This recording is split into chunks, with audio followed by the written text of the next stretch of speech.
So we're going to start with eyeshadow first. She has a little more darker pigmentation on her upper lids. So I'm going to do a yellow color correction. See how she's kind of purpley? I'm going to use a yellow color corrector in here to help brighten. So when I do the shadow on top of it, the colors pop out and don't get darkened. I'm using a little of the LA Girl Pro Conceal, the light yellow, because I'm trying to brighten under her eye.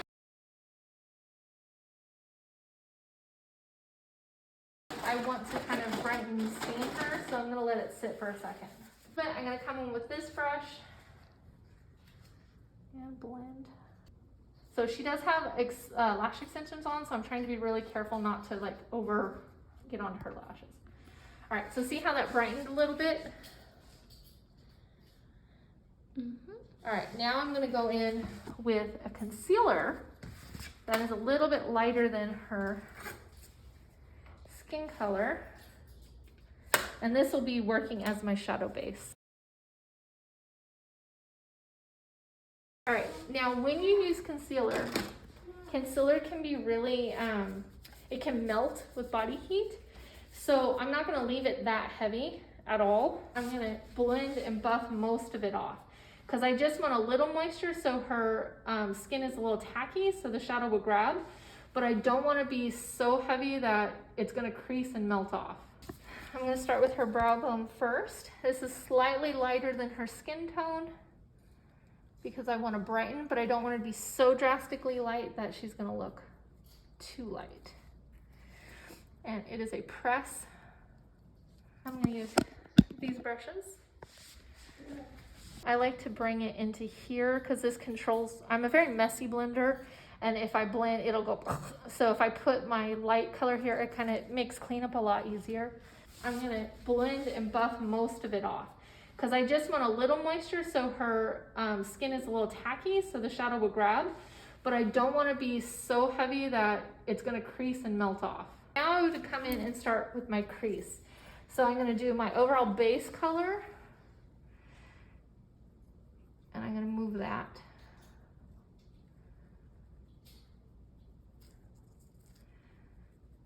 I want to soften my edge. You can use your finger to blend and soften if you want to. And then as I get to about here, I try to get skinny and try not to go heavy in here until I know if I need to blend heavy in there. I am now going to have her open her eyes. Look at me. Open, look. Because if I come two more in here, that's going to push her eye too back because she has a deeper crease. So we definitely don't want to do an all light lid. But I don't really want to do darker in my crease. That is dark enough by her natural shape. Okay, close your eyes. So we are going to give her a darker outer lid, but we don't need to do any darker up into the crease. So I'm going to switch to this brush here because I'm packing color. I don't need to blend anymore. So I'm going to move to a darker brown. I might go darker, but we're going to start with a step up. And I'm going to use her purple as her midpoint. I'm going to pack that color right there. But I'm not going to take it up into her crease because I don't want to make her crease sink back any more than it already is. Open your eyes, look at me. Close. I am going to do a little more in on that eye. And look at me. Very nice. I'm going to soften that edge because we don't need a super hard line. And then I'm going to find my shimmer color. She has more rounded eyes, so I don't need to do as bright of an inner color. We can actually do a little bit of a deeper color and have some fun with that. She's wearing like a turquoisey, so I'm going to do a deeper copper.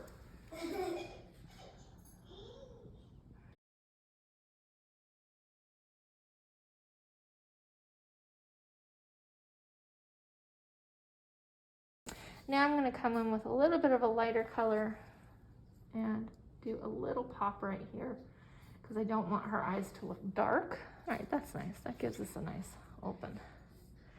All right, so at this point, I'm done with the shadow. I would then move into lashes. She has lash extensions on, so we don't need to do lashes. So I'm going to clean up under her eyes, a little bit of makeup remover on a baby wipe.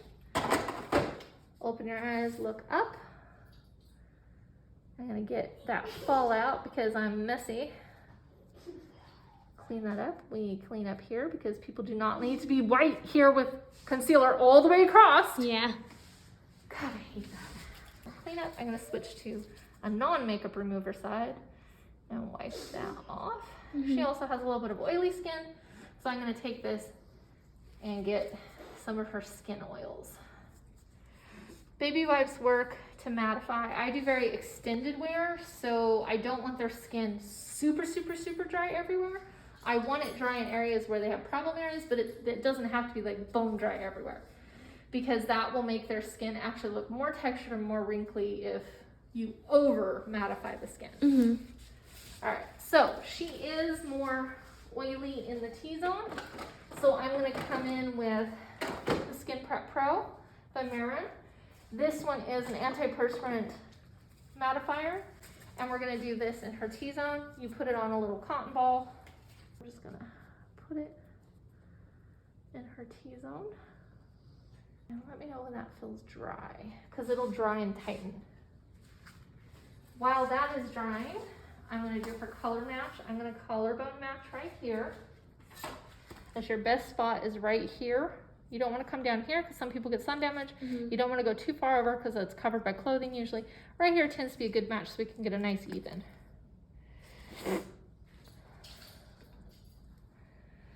Almost. Oh, that one's pretty good. It's a little dark, that one's a little light. So if I combine those two, I might be good.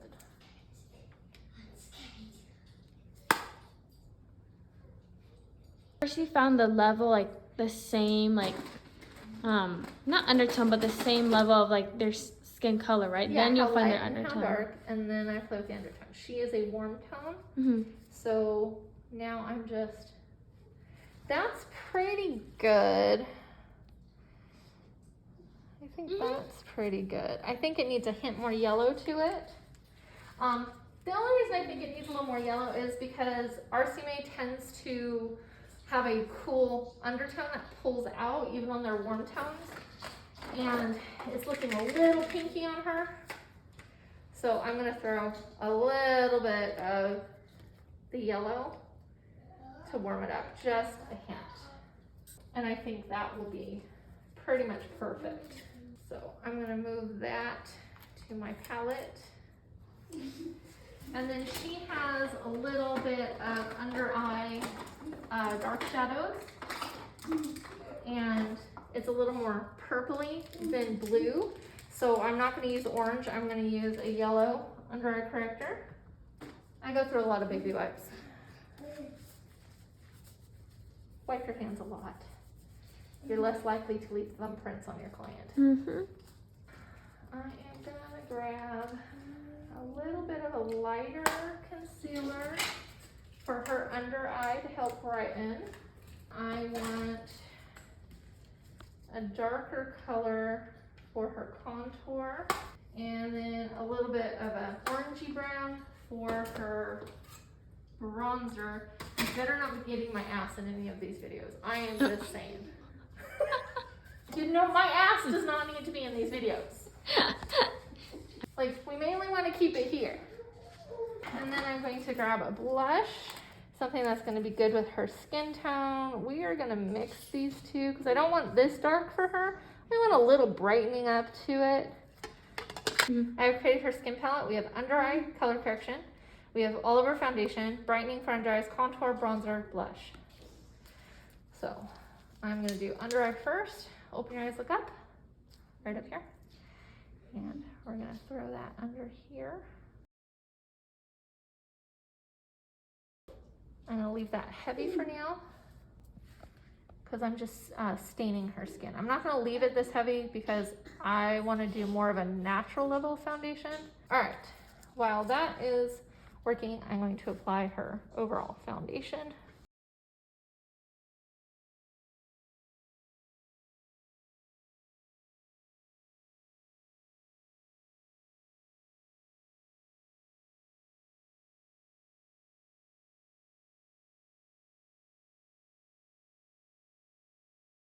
If her ears are red, you would take foundation over the ears. Her ears are not red, so we don't have to. And look up. I'm blending out under the eyes. And now I'm gonna come in with this brush and do a better blend close to the eye. I don't think I need to do too much of the light under the eye. We're just gonna do a little, look up. Just do a little lighter concealer.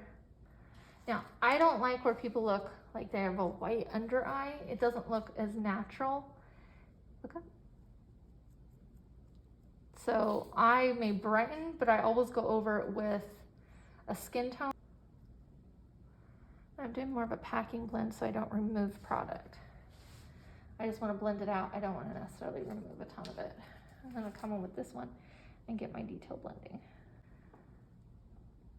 So now she looks even, but she's brightened under her eyes so we don't have dark circles. And then I'm gonna get a hint more coverage and just a few little spots. Now we're gonna do contouring, so I'm gonna take the darker color. I'm gonna set some in the cheeks. She has a good forehead, so no need to contour. Her nose is nice and straight, so I can do some cheekbone, and I'm gonna do a teeny little bit of jawline as well. Overall, her features are really nice, so we don't really need a bunch. So I'm gonna soften my edge because we want to see the effect of the contour, not the lines of the contour. Once your contour is blended out, it should blend out towards only 1 or 2 shades darker, not being drastically dark. All right, once I'm done with that, I'm going to come in with some bronzer and do some transition blend here.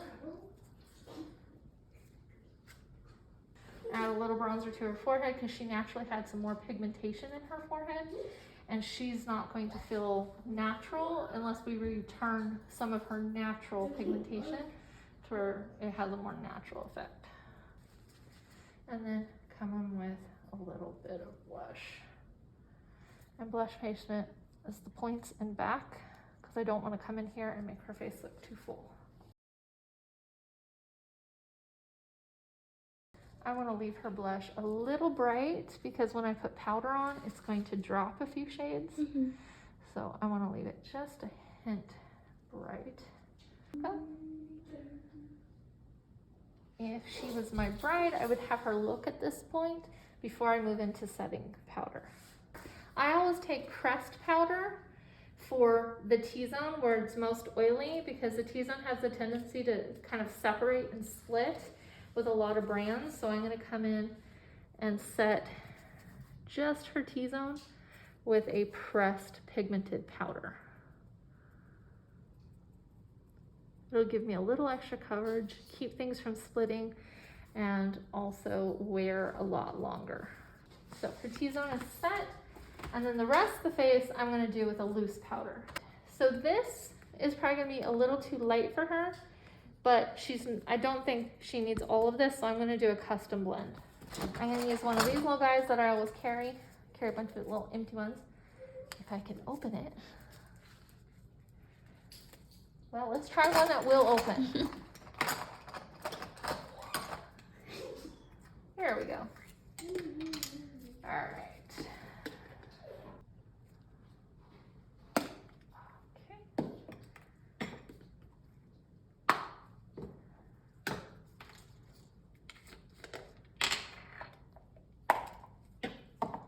Okay, I'm gonna take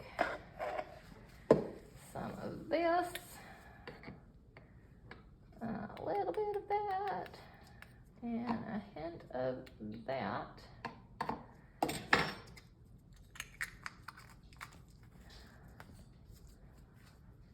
Shake it up.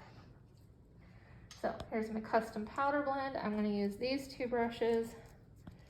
Let's put that in the palm of my hand.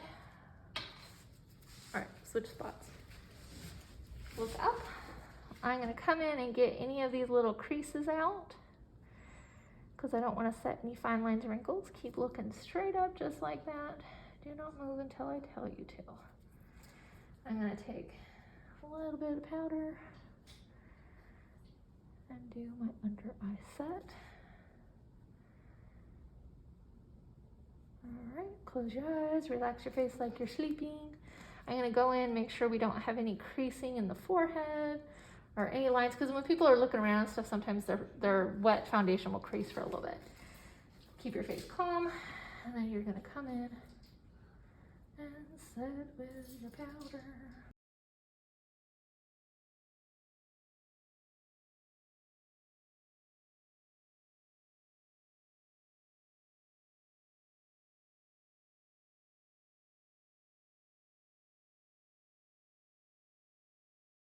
We're gonna do eyebrows.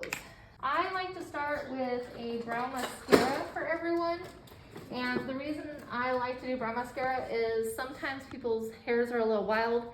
This will keep them all in place and give a slight tint. So then I can determine, some people are like, oh, that's enough, because they want a really natural look. Other times we can add more, but it gives us a nice base. So head right here, close your eyes, relax like you're sleeping. So a little bit of brow mascara with a disposable wand. Notice my lid is closed, not using the lid.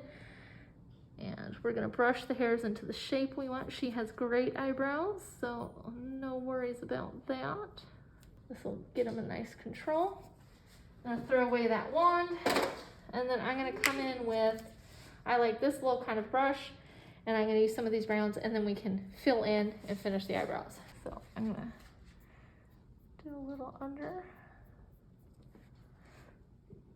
Kind of sharpen them up a little bit.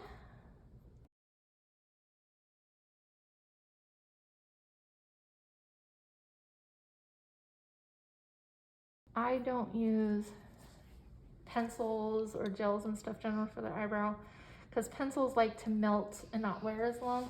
Powders will adhere and wear all day, so combined with a brow mascara, you can get a really natural all day extended brow. And you can make it much more bold if you want to, but you definitely are gonna get all day wear. Hey, what about pomade? It's wax based, so it can melt. Like, I like pomades for personal use, but if you're dealing with 110-degree weather, sweating and all of that, pomades will melt off. Okay. So brow mascaras are waterproof and will not melt off throughout the day. And then powder will absorb moisture, and so it's not gonna go anywhere either unless you were to scrub at your eyebrows. But a pomade can smear off. Same thing with like a pencil. Right, there's her eyebrows. She has lash extensions on top, so we're not going to do any mascara on those. We'll do some mascara on the bottom ones, and then we'll do her liner, and then let her brush through her lash extensions. Some people will ask for mascara on their lash extensions, but that is at their request only. All right, switch spots, and look up for me. And I'm not going to do this, I'm going to do this. So we're going to hit the tips with the tip of the mascara wand. You have more control and you're less likely to draw on her skin. I come in with a clean wand, and I'm going to come and get those little clumps. Perfect. Now we're going to give her some eyeliner. I personally like gel liner. There's many reasons why I use gel, mostly because I can't draw a straight line. No, it's just what I learned on. I don't need to change if I'm doing fine. If I can find better tools, then I will learn new things, but right now I'm going to use a angled liner brush, a little small one, with my gel, and create some eyeliner. Close your eyes. So I am going to give her a little bit of a wing. So this is just a basic, but she has very large eyes. Open your eyes. So we can probably do a bigger one if we wanted to, but I think we'll just do a basic one. Because some people can get away with a lot more bold of a liner. But again, it's best to start little, see how it fits, and then take it larger if your client asks, or once you look at the eye, go, ah, no, your eye needs a little more.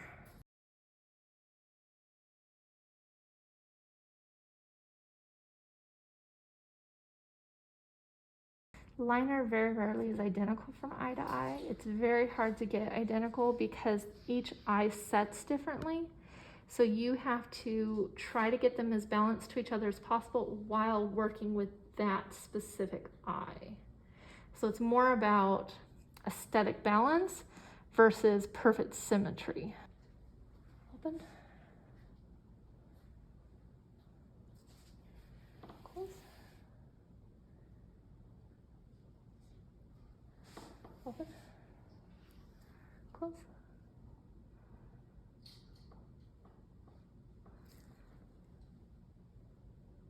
Good. Quick little cleanup right there.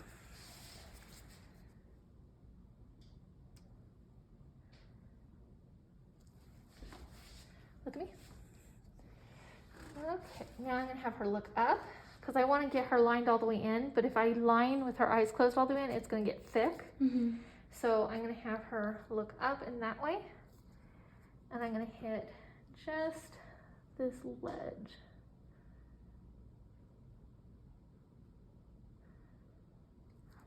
Perfect. Look up in that way. Not with lash extensions, but with other lashes, I come in and I'll paint the top with my leftover eyeliner, using this to protect the lower, and that will get rid of any stains. Like, I'm not actually going to paint hers because she has extensions on, but that'll get rid of any fallout and any lash glue or anything like that. And so then when they get photos with their eyes closed, you have a nice perfect black lash. Now we're gonna do some under eye shadow, smoke out, some highlights, and lips. So we're gonna take a light golden color, look up, and I'm gonna lay that just on her waterline. This feels like dirt. I always tell my clients it feels like dirt because it is not a pleasant experience, but it wears all day and it looks pretty. Beauty is unpleasant at times. I'm gonna come in with a very dark brown. Very rarely do I do black on the waterline, because on photos it can close down too much. It just depends on the overall look, but generally the waterline itself, a dark brown will give a lot of the same effect. Look up. Outer waterline can be a full half-half, it could be just a fourth, it could be a third, it could be 2/3. It depends on the overall shape of the eye and how big their eyes are and to what effect you are trying to create. So now I'm gonna come in with a darker brown. This is the same dark brown that I had in her outer lid. I'm going to do a little bit of smoke out. Smoky undershadow is left up to the client. They may or may not like it. Some people with naturally dark under their eyes don't like to do under smoke because they feel like it may make their eye look darker. And if they're used to having dark circles, they don't really like that. So you always ask, you don't assume people want under smoke. I like under smoke, but again, it has to be personal preference. We're gonna give her some shimmer highlights. I generally use powder for shimmer highlights because I'm doing a everything dry face. So I want them to look glowy, but I also don't want it to melt off. Oil-based ones, and anything goes under powder, you won't see shimmer anyways.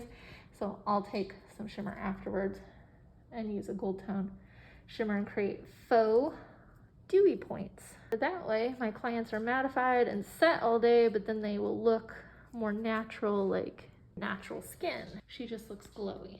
When you're doing a nude natural mouth, you don't line it with lip liner because lip liner gives it more drawn mouth. If you're doing anything that's red or purple or definitely a color, deeper color, you do use lip liner. And you don't wipe the excess foundation off the lips? Unless it's really bad. Oh, okay. We're doing a natural mouth, so this is generally it's a color that's just kind of like their natural lip color, just maybe a little bumped up. I think I'm gonna throw a little bit of a deeper tone On the outside? give her a little bit of an ombre.